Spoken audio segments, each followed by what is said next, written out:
Selamlar herkese.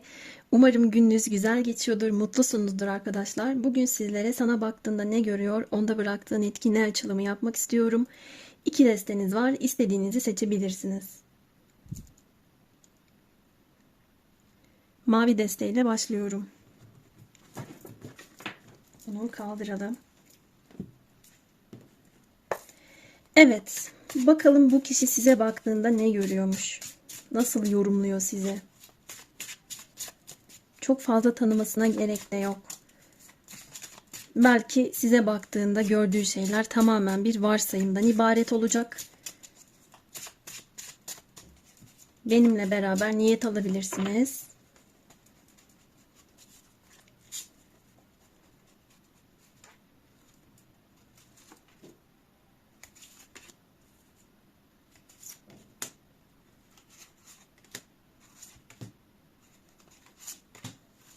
Çok fazla kart açısım geldi. 4 tane alacaktım.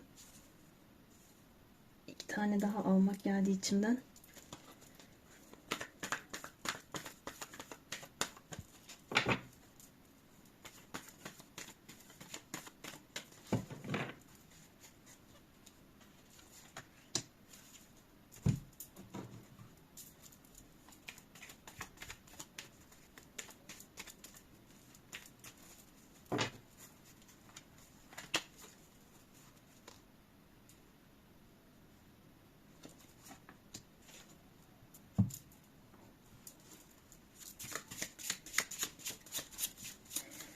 Evet, ne görüyorsun?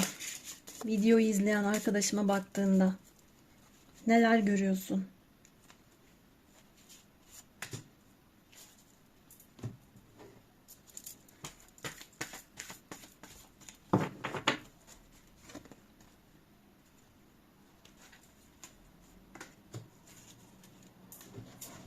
Ve son destemden de alacağım. Sonra başlayabiliriz.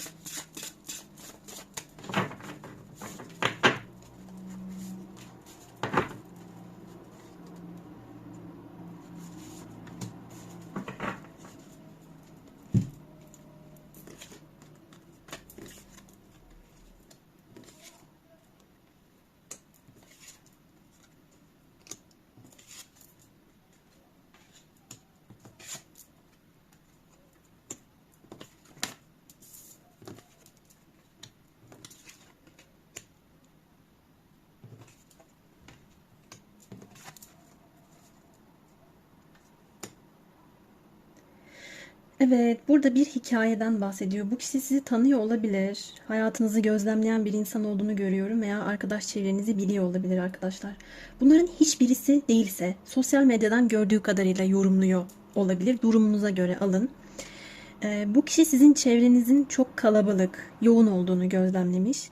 Ama her arkadaşınızın da size yarar sağladığını düşünmüyor. Hatta çoğu arkadaşınızdan zarar gördüğünüzü, kıskançlıkların olduğunu, yakın çevrenizdeki insanların çoğunun samimi olmadığını, sırf kendi egolarını yüceltmek, parlatmak için sizi veya başka kişileri harcayabildiklerini gözlemlemiş veya böyle bir şeye şahit olmuş.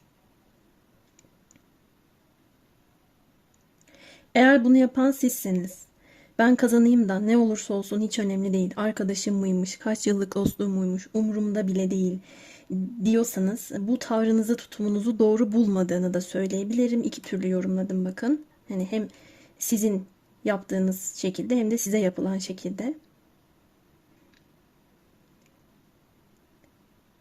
Buradaki kişilerin ayakkabıları dikkatimi çok çekti. Biri spor, diğer ikisi topuklu ayakkabı. Burada sizin arkadaş çevrenizin sizinle tam anlamıyla uyuşmadığını düşünüyor sanki. Yani onun tarzı gibi değil, daha farklı insanlar, daha farklı düşünceye, hayat bakış açısına, kültüre sahip insanlar şeklinde yorumladığını da görüyorum. Burada bir kayıp ve bitiş var. Bu kişi sizin üzüldüğünüze şahit olmuş olabilir. Size baktığında gördüğü şey hem konuşulduğunda uzlaşılacak bir insan hem de duvarları olan bir insan şeklinde görüyor. Bunun sebebi de yaşamış olduğunuz sırtınızdan bıçaklanma durumları. Artık daha mantıklı ve stratejik bir biçimde ilerlediğinizi düşünüyor. İçsel bilginize güvenerek hayatta seçimler yaptığınızı, elinize attığınız şeylerde tutku dolu olduğunuzu değerlendiriyor. Bu insan size baktığında bir kabuk değişimi yaşadığınızı görüyor arkadaşlar. O artık eski o değil. Eski Ali değil, eski Ayşe değil. Böyle yorumladığını görüyorum. Bir saniye. Tripodumu düzelttim geldim. Hafif kaymış arkadaşlar ben yorumdayken. Evet, şimdi devam edelim. O artık eski o değil şeklinde en son bir cümlem olmuştu. Sizi artık daha duygulara karşı fazla hassas olmayarak kendinizi mantıkla yapılandırdığınızı, e, dönüştürücü bir etki olarak kendinize bunu kattığınızı değerlendiriyor. Şöyle bir durum gözlemlemiş olabilir. O eskiden bir insan tanıdığında 10 puanla başlatıyordu. Herkese karşı çok sevecen, sevgi dolu, arkadaş canlısı bir biçimde hareket ediyordu.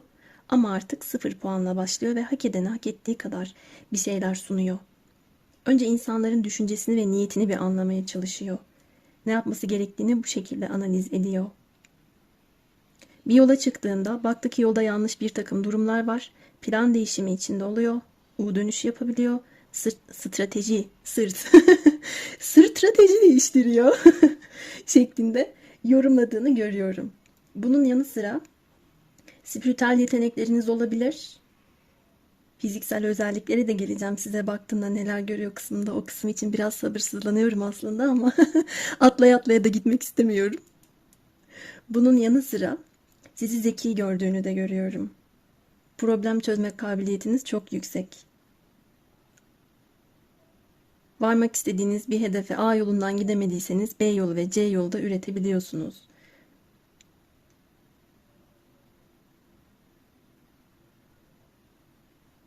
Kitaplara ilginiz olabilir. Kendinizi kültürel anlamda geliştirdiğinizi düşünüyor bu kişi. Çocukları ve doğayı sevdiğinizi, olumlu bir bakış açısı ile doğa ruhlarıyla iletişim kurabildiğinizi burada yorumluyor. Burada tavşan şeklinde resmedilmiş, hiç fark etmez. Bir kedi, bir kuş, bir köpek bile olabilir. Hayvanları çok seven, hayvanlarla arkadaşlık kuran,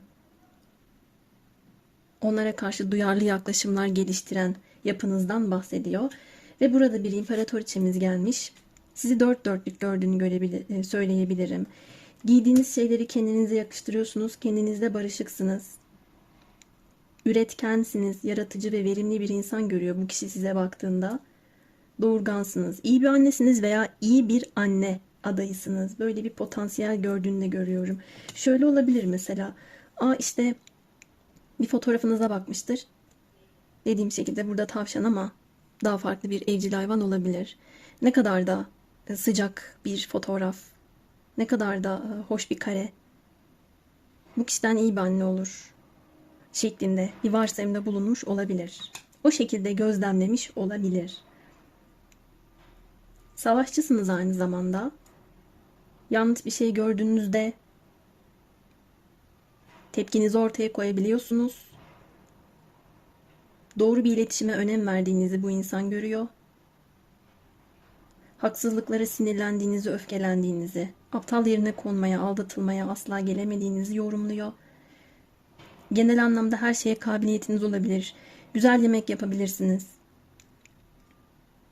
Modayla, tasarımla ilgili olabilirsiniz. Sanat yatkınlığınız olabilir. Yolculuk yapmayı seviyor olabilirsiniz. Ama ekstra bir özellik olarak burada askeri bir zeka gelmiş. Bu da stratejiyle bağlantılı diyebilirim. Hukuktan, fizikten, matematikten, ekonomiden anlayan bir yanınız da olabilir. Veya teknoloji, bilgisayardan anlayan bir özelliğiniz de olabilir.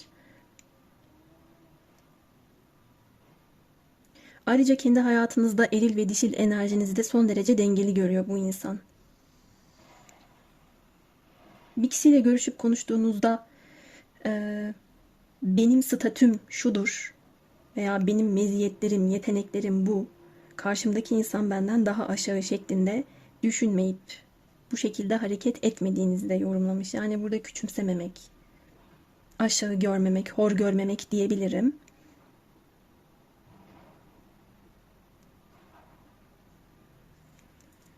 Nadir bir durum olarak burada yaşlı bir insana bakıyorsanız ya da yaşlılarla doğrudan bir bağlantınız varsa, bakımını üstlendiğiniz bir kişiyi görüyorsa, bir dönemde olabilir bu. Her daim de olabilir, fark etmez. Yine yardımsever, destek veren, duyarlı, anaç bir kişi olarak da değerlendirmiş olduğunu görüyorum sizi.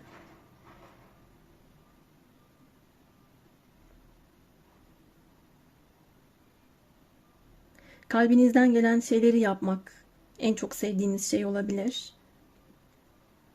Evet, bazen mantığınız şu yoldan götürür sizi ama yine de içinize bir şeyler sinmezse kendinize zaman tanıdığınızı bu insan fark etmiş.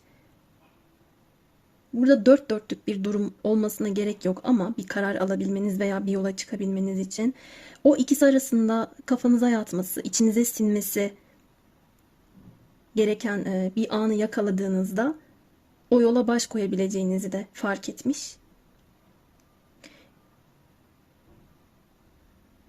Şimdi bunun ilişki kısmına gelelim. Bu kişi size baktığında ne görüyor kısmında ben karakter özellikleriniz ve arkadaş çevreniz için yorumladım ama yorum şu şekilde de var. Bu kişi size baktığında şöyle bir durum görüyor. İkinizin arasındaki durumu dışarıdaki insanlar zedelemiş, onlar bozmuş.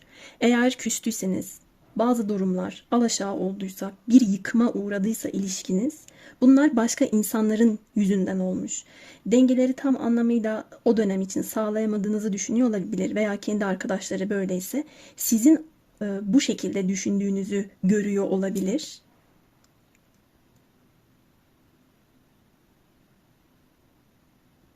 Kulağıma şöyle bir cümle geldi. Ben sana demiştim. Benim içime doğmuştu. Ben bunları dile getirmiştim ama sen dinlemedin.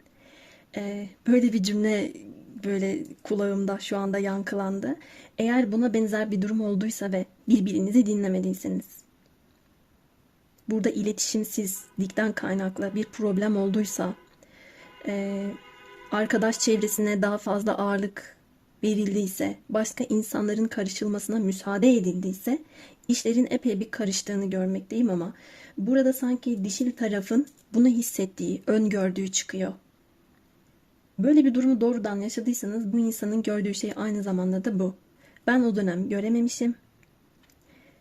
Böyle bir zarara uğrayacağımı ama o görmüş, o hissetmiş diyor sizin için. Bu kişinin fiziksel anlamda size bir çekim hissettiğini de söyleyebilirim. Duygusal anlamda da bir yakınlık ön planda.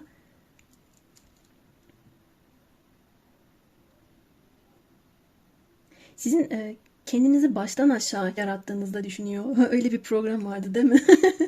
Kişileri tamamen fiziksel olarak değiştiriyorlardı. Öyle bir enerji var burada.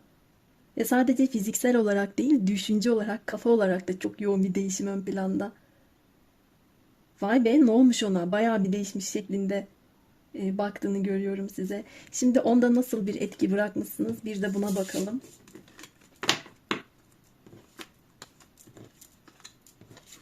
Farklı seçenekleriniz olduğunu da düşünüyor olabilir. Aranız bozulduğu için artık içinizden gelen sesi dinleyip kendiniz için en doğru olan hamleyi yapmak, en doğru kararı almak, en doğru kişiyi ya da kişileri seçmek gibi bir durumda olduğunuzu görüyor. Peki bu kişide nasıl bir etki bıraktınız? Şöyle de sorabilirim. O ne halde?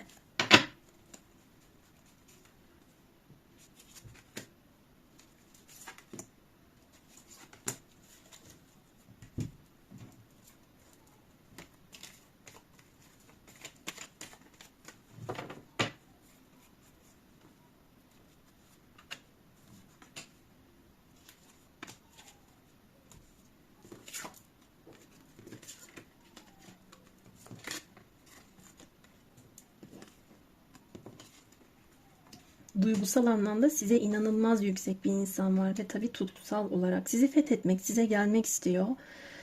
Hayatın anlamını sizinle bulmuş olabilir.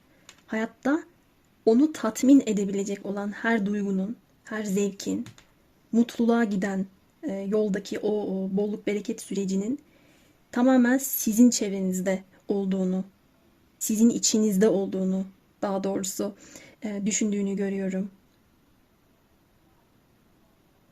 Bu kişinin arzuları, tutkuları çok yüksek ve bunlara ulaşmak istiyor. Kendi içinde duygularını dengelemeye çalıştığını da görmekteyim. Çok hayal kuruyor olabilir. Aranızdaki durumlar bozuksa bunları iyileştirmeye dair bir niyetinin olduğunu da görüyorum. Negatif enerjileri alt üst etmek, onları kırmak, kendine inanarak ve güvenerek bir yola çıkmak istiyor. Burada siz de böyle olabilirsiniz tabii. Onda bıraktığınız etki, vay be, o tanınmış biri veya kendini epey bir geliştirmiş bir insan. Hayatında bambaşka bir yerde. Güneş gibi parlıyor. Ona baktıkça duygularım çoğalıyor. Hayatta nasıl köklenmesi gerektiğini biliyor. Dağ gibi güçlü, dimdik, ayakta duruyor şeklinde yorumluyor olabilir. Bana bu açtığım kartlardan geçen bir diğer enerji de şu ki, bu kişiyle aranızda bir takım engeller olabilir. Size baktığında gördüğü şeyler belki bir aile engeli, belki bir mesafe durumu söz konusu, barışmanızın veya size gelmesinin önündeki engel diyebilirim. Ama yine de onda bıraktığınız etkinin çok güçlü olduğunu burada görüyorum. Örneğin çok özlem gördüm ama özlemle beraber inatçılık görüyorum. Bir gecikmişlik hissiyatı içinde olduğunu da görüyorum bu kişinin. Barışmak istiyorum ama ben geç mi kaldım acaba? O mutlu mudur? Mutlu görünüyor. Ve şu tema fazlasıyla öne çıkıyor. O ne istediğini çok iyi bilen ve hayatta kafasına koyduğu her şeyi şu saatten sonra yapacak bir insan. Zaferden zafere koşar. Elini neye atsa bolluk, bereket ve verim getirir. Güzel bir ilişki yaşamak istiyorsa bunu yaşar veya bir evlilik. Size baktığında gördüğü şey ve aynı zamanda etkilendiği şey bu da olabilir elbette. Durumunuza göre almanız gerekmekte şu noktada. Belki engel olarak bunu da görüyor olabilir. Ben ona gideceğim ama o evlenmiş veya artık bir ilişkisi var şeklinde.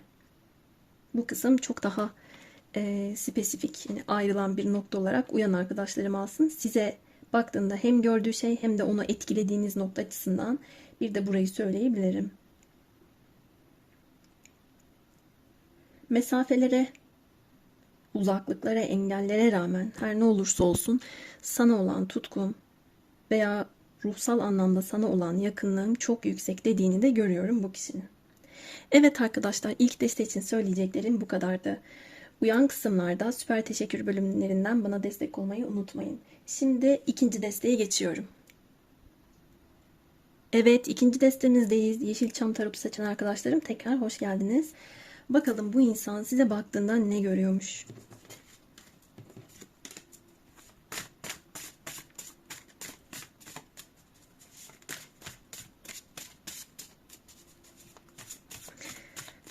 Bu Yeşilçam tarotu yorumlarken bazen çok gülüyorum. Bana çok esprili geliyor. Bakalım nelerle karşılaşacağız. Evet, ne görüyorsun? Arkadaşıma baktığında ne görüyorsun?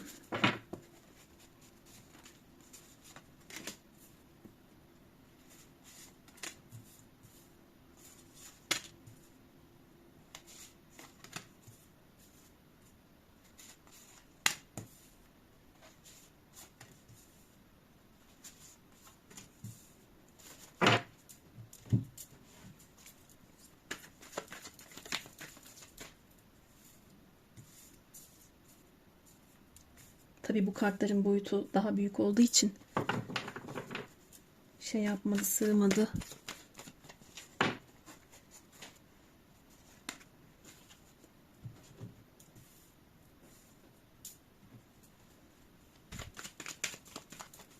Ne görüyorsun?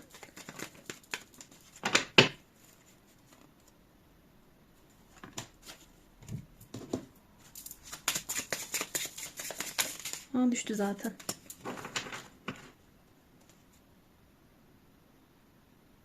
Bir telefon çaldı.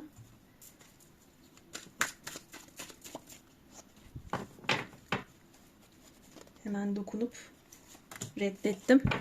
Ve videoya da bir şey olmamış. Kayda devam ediyor.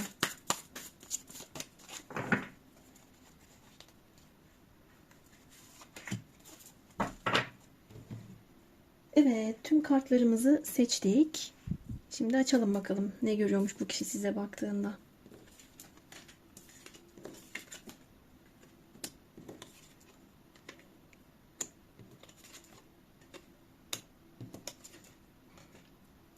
Bu ne?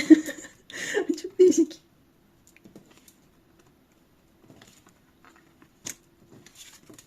Yine burada bir hikayeden bahsediyor ve sesim gitti durduk yere.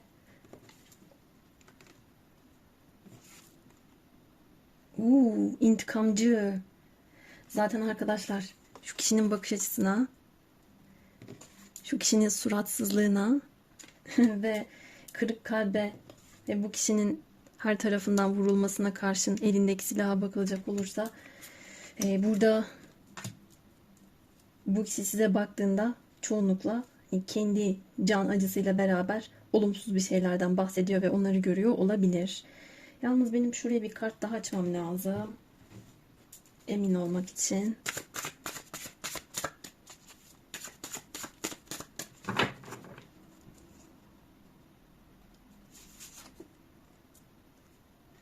He, anladım. Şimdi inanılmaz olay örgüleriyle dolu. Burada şöyle bir şey var. Birbirine yanlış yapan insanların veya haksızlık durumlarının getirmiş olduğu olumsuz sonuçlar var özetle. Öncelikle arkadaşlar burada ben ağır bir ilişki görüyorum.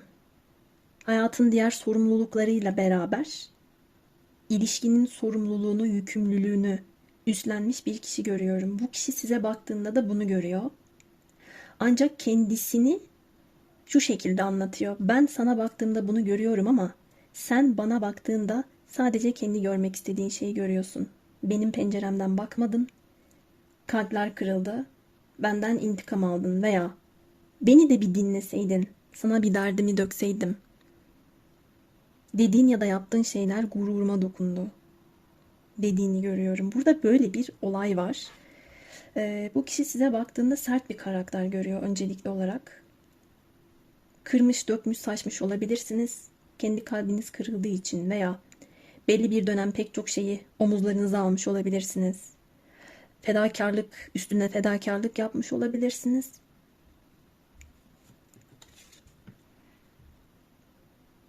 Yaptığınız şeyleri de severek yaptığınızı görüyor bu kişi, bunu yorumluyor. Ancak burada adaletsiz durumlarla karşılaştığınız veya emeklerinizin karşılığını alamadığınızı gördüğünüz anda sanki bu insana öldürücü bir darbe indirmişsiniz. Biraz da bu yaptığım açılım şunun cevabını veriyor. Bu kişi size baktığında ne görüyor? Siz ona baktığında ne görüyorsunuz? Ve bu kişi ne halde? Bunların cevapları buralarda gizli. Çok soğuk, gaddar, kıyıcı, intikamcı. Sen görürsün gününü dercesine. Hem bağımsız hem olgun hem de lep demeden leblebi anlayan zeki bir karakter olarak görüyor bu kişi. Daha önceden görmüş. Şu anda şöyle gördüğünü görüyorum. İstediğiniz durumdan memnun olmasanız da bu kişiyle olan durumda kendi hayatınızda keyfiniz yerinde. Özgürsünüz, bağımsızsınız, kendi kendinize yetiyorsunuz. Oh canıma değsin. Sen bunu hak ettin. Adalet yerini buldu. Her tarafından seni kurşunladım. Bana bir kurşun sıkacak mecalim bile kalmadı. Şeklinde düşünüyor ve görüyor bu kişi sizi. Çok enteresan. Yani burada hem keyfinizin yerinde olduğunu hem de çok somurtkan, asık suratlı olduğunuzu da yorumluyor. Ama burada söz konusu bu kişiyle olan etkileşiminiz olduğunda mutsuz oluyorsunuz, umduğunuzu bulamıyorsunuz. Keyfiniz hiç yerinde olmuyor. Ön yargılarınız oluyor. Uyumsuz oluyorsunuz gibi görüyor ve yorumluyor. Tek başınıza olduğunuzda veya size daha farklı bir şekilde baktığında hayatınıza, sosyal çevrenize gayet arkadaş canlısı, sevimli, sıcakkanlı, büyüleyici, kahkaha atan, keyif dolu, Yaratıcı birisiniz. Artistik birisiniz. Ama neden? Neden söz konusu bu kişiyle yan yana gelmeniz ya da bir ilişki, bir etkileşim durumu olduğunda kalpler bu kadar kırılıyor? Neden bu kadar sertsiniz? Bu insan bunu görüyor.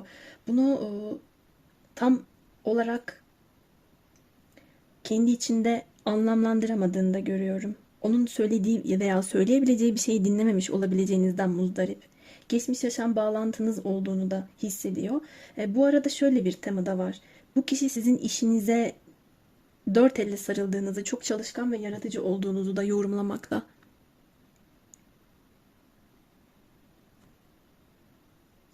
Ancak burada bir intikam enerjisi var. Yani biz buna ektiğini biçmek de diyebiliriz. Hiçbir şey yapmamış olmanız da tabii burada ihtimaller arasında, ancak bir şey deyip yaptıysanız da intikamını al da. Veya o adaletin terazisini dengeleme arzusuyla dolu bir insan.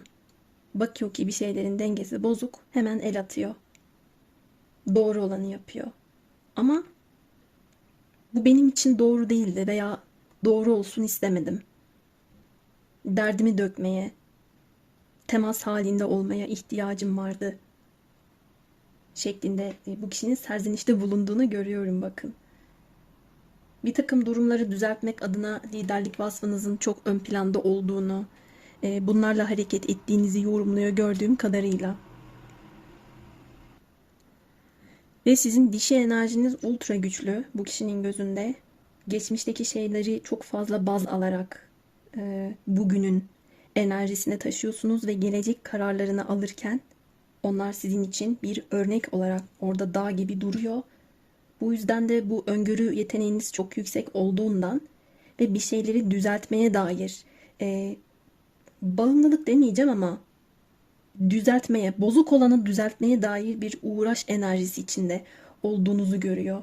Bu yüzden de bu bir şeyleri öngördüğünüzde bu bozuk olacak, bu bana uymayacak, bu beni mutsuz edecek dediğinizde önce düzeltme girişiminde bulunuyorsunuz.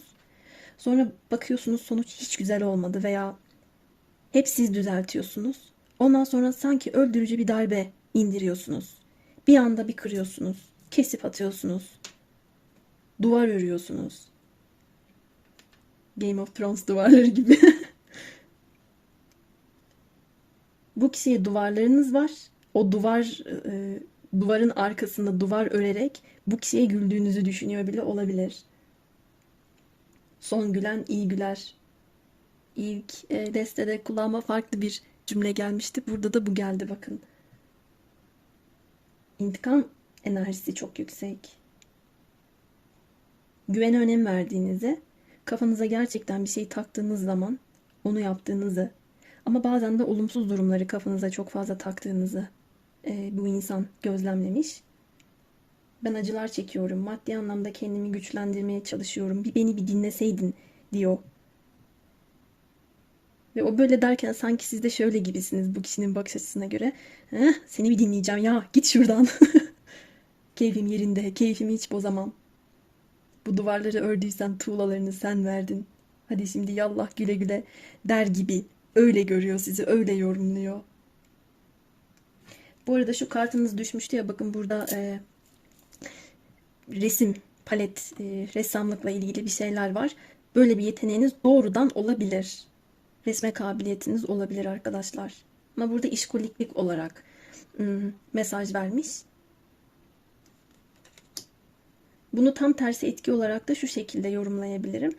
Bu insan belki de işine gücüne çok fazla odaklanmışken, odaklanmak durumunda olduğunu düşünüyorken sizin beklentileriniz karşılanmadı.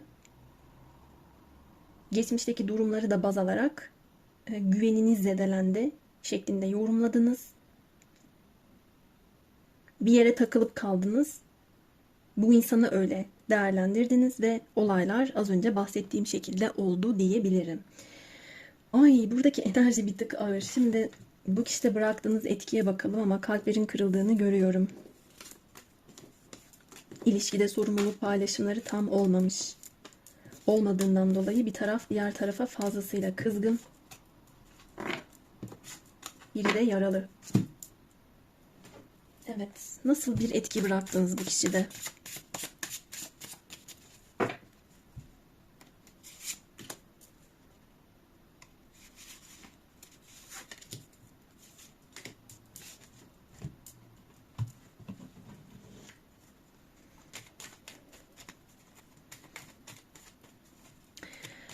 Yani bu insan sizin suratınızın asık olmasından da muzdarip gibi ama gülmenizden de muzdarip gibi. İkisine de gıcık oluyor şeklinde bir enerji geçti bana. Enteresan.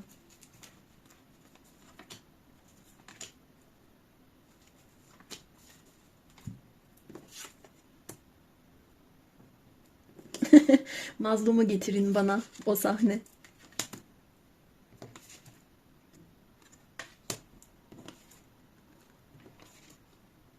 Tam bir baş ağrısısınız bu kişi için. Sizi düşündüğünde bile başı ağrıyor olabilir dedim ve burada kara kara düşünen bir adam bir adam çıktı.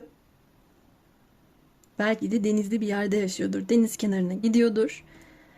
Kara kara düşünüyordur. Bu kişide bıraktığınız etki çok kuvvetli.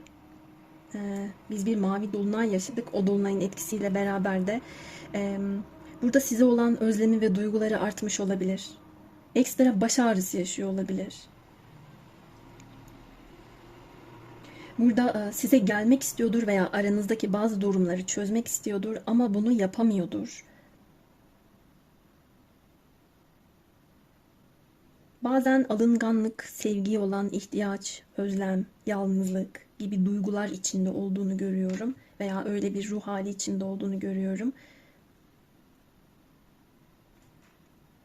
Bu kişi sizi şu anda iyileşmiş ve sağlıklı olarak görüyor. Ama arkadaşlar, onda bıraktığınız etki şu. Duygusal çatışma, kaos ve kafa karışıklığı. Emin olamıyor. Ben böyleyim de o nasıl? Veya bana bunu gösteriyor. Duvar ördü ama duvardaki minik bir boşluktan bana sırıtıyor. Veya bana bir beyaz bayrak sallıyor. Veya bir mendil atıyor. Daha eski dönemlere gidelim. Anlamıyorum ya, ne yapmaya çalışıyor bu diyor. Bu kişinin gerçekten enerjisi bana da geçti. Yüzümün sağ tarafı ağrıdı benim de. Of ya of diyor, başıma ağrılar giriyor. Onu düşünmek, onunla ilgili konuları çözeceğim diye uğraşmak beni yıpratıyor diyor. Nasıl halledeceğim bilmiyorum diyor. Bir de size baktığında kıskançlık içinde de olabilir. Farklı bir rakibim var mı? Bunu siz de düşünüyor olabilirsiniz. Ne kadar çok aynı etkisi oldu bu ikinci destede. Siz bu insana duvar örmüşsünüz veya kızmışsınız ama benim burada gördüğüm sanki onun hayatında başka bir insan var mı yok mu gibi bu durumu da merak ediyorsunuz. Veya bu kişinin içinde ne gibi bir etkiniz olmuş? Ne yapmışsınız? Çektiğiniz rest işe yaramış mı, yaramamış mı? Bunları da merak ediyor gibisiniz. Ama bu kişinin görüşü ya da bakış açısına göre değil. Bu şu anda benim yorumum. Size baktığında rekabetçi, hep daha iyisi için mücadele eden, çaba sarf eden, hırslı, gururlu, geçmişe, ailesine, atalarına, geçmiş değerlere önem veren bir kişi olarak görüyor. Aynı zamanda sizi kendi kafasında süslüyor da olabilir. Farklı bir hayal dünyasında olduğunu da görüyorum. Özellikle de bu aralar gece vakitlerinde fazla bir etkilenme enerjisi var. Şuradaki kırmızılar çok dikkatimi çekti. Kırmızı enerjileri.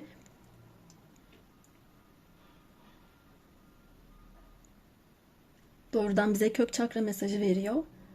Köklenmek, bağlanmak, maddesel anlamda güçlenmek, bu kişinin kendi düşünceleri de arasında aynı zamanda. Bir de ilişkiye nasıl bağlanabilir? Ne yapabilir? Mücadele edebilir mi? Bu konularda hangi yolu yöntemi izleyebilir? Bu gibi durumlarda biraz daha aktif olması gerektiğini bilen ama sadece bu aktifliğin zihninde olduğu için baş ağrısı yaşayan, bunu nasıl yapacağını, fiziksel dünyada nasıl eyleme dökeceği konusunda karmaşık hisseden bir insan gördüm ben. Onda etkiniz böyle olmuş şeklinde söyleyebilirim. Evet arkadaşlar, ikinci deste için de söyleyeceklerim benim bu kadardı. Umarım memnun kaldınız. Size uyan kısımlar için, uymayan kısımlar için de olabilir, fark etmez. Süper teşekkür bölümünden bana destek vermeyi unutmayın. Sizleri seviyorum. Yeni videolarda görüşmek üzere. Kendinize çok çok iyi bakın.